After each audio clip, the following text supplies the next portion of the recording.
ụmụnna anyị nọ na India ebebugo onwe ha n'akwa. Asị m Chineke ọ gịnị dị ife a? Kedu ka o si dịrị anyị nwa bụ ndị Igbo otu a? Unu na nwanne anyị nwoke ebu kịta were aga afa ya bụ mma onye ihi ala nwụrụ na ụlọ nga na India. Ife a na-eme ụbọchị Mọnde gara aga. Dịka esi wee zitere m ya na ka akụkọ si wee kọọ na arụ adịrị ya, o wee jee n'ụlọ ọgwụ wee nye ya akwa ndina wee na-enyezi ya ọgwụgwọ. Ọnya ka ndị ụlọ ọgwụ ji wee jụọ ya kedu akwụkwọ ikike o nwere o ji wee nọ na be ha. Ọ sị ha na o mego expire, kama na ọ na-agba mbọ ka o nweta nke ọfụ. Ndị ụlọ ọgwụ were kpọọ ndị eke abịa na nwanne ya nwoke a buru ebe ọ na-anara ọgwụgwọ n'ụlọ ọgwụ buru ya buba n'ụlọ nga.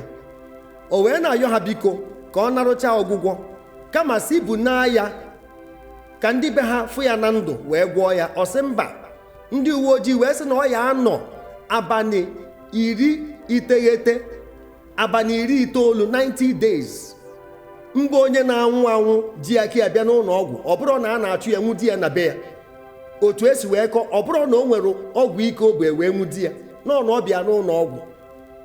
Anọ m na vice chairman ndị Naijiria nọ na Tamil Nadu na India na ọ na-efolo nya bụ ife site n'ụbọchị izizi ọ pụta. Ife nwute dị ebe ahụ ọ na-akwada na awago ife da na-etego aja na nwanne anyị nwoke anwụgo bụ na ọnwụgo.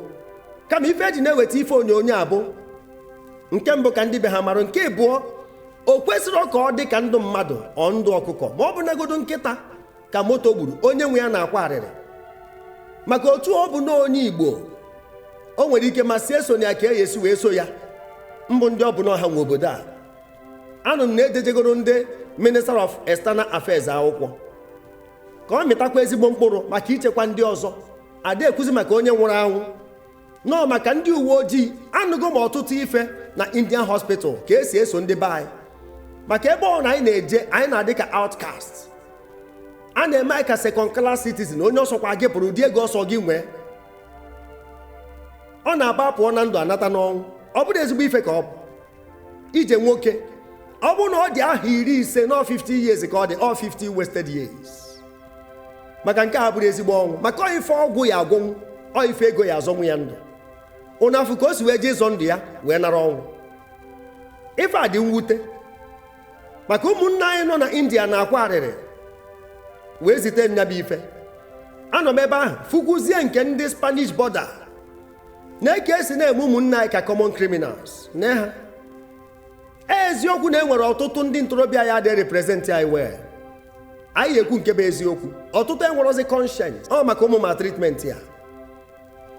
Na mba ụwa niile anyị nọ na hopeless triangle, in a very hopeless and a helpless situation just to survive. Ụfọdụ lesa ọsọ ofu a na ha wee jebe, ụfọdụ gbara mbibi wee mezuo ego na ọha ruo ebe ha lụọ ọrụ.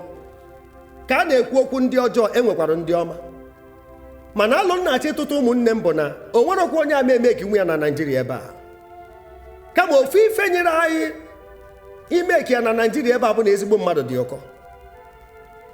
Enwe ọtụtụ ụlọ ọrụ na-achọ ndị ha ya ewe n'ọrụ. Kama ife nnachi ịyọ gị no matter what, gbakene mgbọkwụba aka gị ọtọ ịya afọ ọganiru gị oge na-adịghị anya. Inwe ndidi dị mkpa. Ebe ọ bụla ị na-agba mbọ kwụwa kene aka gị ọtọ. Enwego ndị kpebiri na ha ya ebigide ndụ n'ife ọjọọ nwụọ n'ife ọjọọ. Ebe ọ bụla ọ nọ every minute sọsọ ife ọjọọ ka ọ na-eche. Eneghị anya amụrụ ya n'ebe dị njọ, azụlite ya n'ebe dị njọ, ebe a na-agwọ ọgwụ akpọ iyi eso okwu sọsọ immoral life wee fọma. Ọ bụrụ normal way of life. Ọ chọkwuru ịnwụ n'ife dị njọ.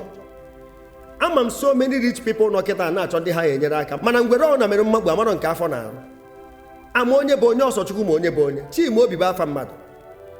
Ịdị na ana sincere in this life o nwere ebe ma succeed, maka onye ọna dị sincere adịgo rich is a matter of time. All patience. Without patience your end ya dị horrible. Nwanne m biko biko gbanarị ụzọ a, maka ụzọ ahụ ị na-echekwa ọtọ n'anya nke mmadụ isi nsọtụ ya bụ ọnwụ.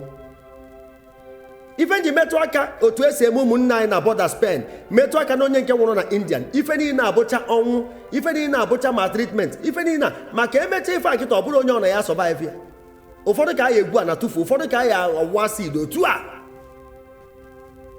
Ọ bụrụ ezigbo ife nyere anyị bụ ndị Afrịka ọkacha Nigeria. It is very bad. Ọ dị njọ. zisa na ihe onyonyo a ka mkpụrụ obi nwanne nwoke zuo ike na ndokwa. Onye ọnwụ na-akwụba aka ya ụta ebe ọ bụla ị nọ, ka ọ ya bụ abịa ịnụrụ gị ọ ga-afụ na aka gị dị ọcha. Maka onye ọnụ na-anụ ọgụ ikpe ọmụma, ikpe na-amakwu ya n'iru mmadụ, ma ya n'iru mmụọ. Gbaa mbọ ka aka gị dị ọcha. Ọ na mmadụ ekwughọrọ gị, mmụọ ya ekwuru gị. Zisa na ihe onyonyo a ka ọ dị.